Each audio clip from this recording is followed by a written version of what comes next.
नमस्कार दोस्तों, आज मैं दोबारा आपके सामने एक नई कहानी के साथ उपस्थित हुआ हूँ जिसका शीर्षक है कश्मीर और तुम। इसको 3 भाग में विभाजित किया गया है।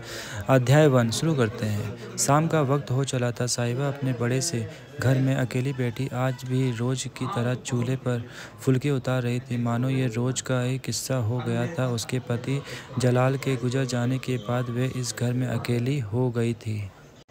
उसके माता पिता ने कई बार उसे घर वापस बुलाने की कोशिश की, पर वह जलाल की यादों के साथ घर में खुश थी। खुश तो क्या थी, बस मानो जी रही थी।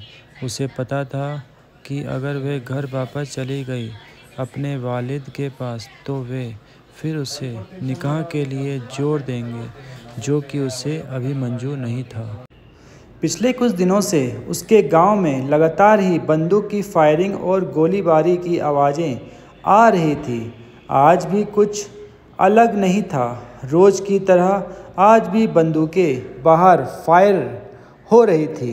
रोज़ की तरह आज भी कुछ लोगों ने अपनी जान से हाथ धोया होगा। रोज़ की तरह आज भी उसका गांव कर्फ्यू में था और उसका दिमाग मानो कहीं और घूम रहा था। मात्र 23 साल की मासूम साहिबा, जिसका निकाह हुए 3 महीने भी नहीं गुजरे थे, उसका पति जलाल भी इसी गोलीबारी में मारा गया था, मात्र निकाह के 15 दिन बाद। जलाल के माता पिता का इंतकाल बहुत पहले हो चुका था। ससुराल के नाम पर साहिबा के पास एक बस जलाल की बहन बची थी, जो जम्मू में रहती थी। पिछले 2.5 महीनों से साहिबा को मानो इस अकेलेपन से इश्क हो गया था। ना किसी की रोक टोक, ना कोई बंधन। केशर के खेत से इतनी कमाई हो जाती थी कि वह अपना गुजारा कर ले। कश्मीरी सेब की तरह हर रंग लाल साहिबा का कद 5 फुट 4 इंच, भूरी आँखें और कमर तक लंबे भूरे मोटे बाल। अच्छों का मन डगमगा जाता था उसका रूप देखकर। अपने मन की तसल्ली और लोगों को दिखाने के लिए उसने एक जर्मन शेफर्ड कुत्ता पाल रखा था, जो वाकई में साहिबा का वफादार था। रोटी खाते और बाकी घरों का काम निपटा के अब चांद भी आ चुका था, पर पीछे कुछ गोलियों की आवाज़ अभी भी धीरे धीरे सुनाई दे रही थी। अचानक ही बिजली चली गई। वैसे भी कौन सी उस गांव में बिजली ज़्यादा रहती थी। उसने घर में रोज़ की तरह आज भी मोमबत्तियां जलाकर उजाला किया। उसका कुत्ता ट्रिगर साहिबा के आगे पीछे ही मन रहा था। अब अचानक से घर का दरवाज़ा किसी ने ज़ोर से खोला और अंदर से बंद कर लिया।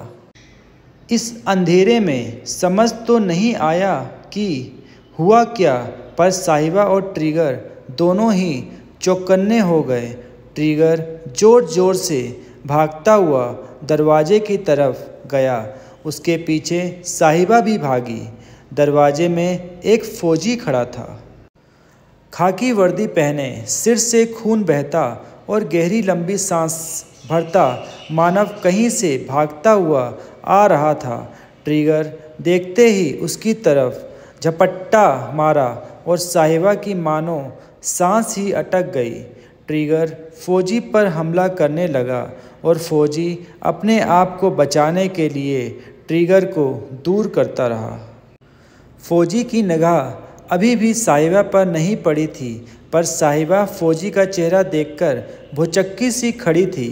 फिर साहिबा ने हिम्मत जताते हुए ट्रिगर को फौजी से दूर हटने को कहा।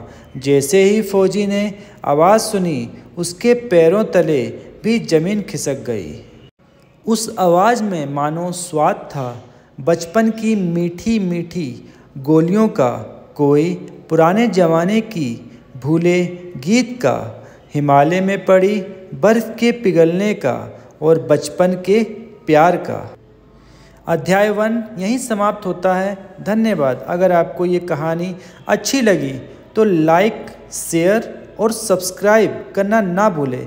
और अध्याय 2 जल्द ही मैं आपके समक्ष लेकर उपस्थित हूँगा। धन्यवाद। Like, comment, and subscribe.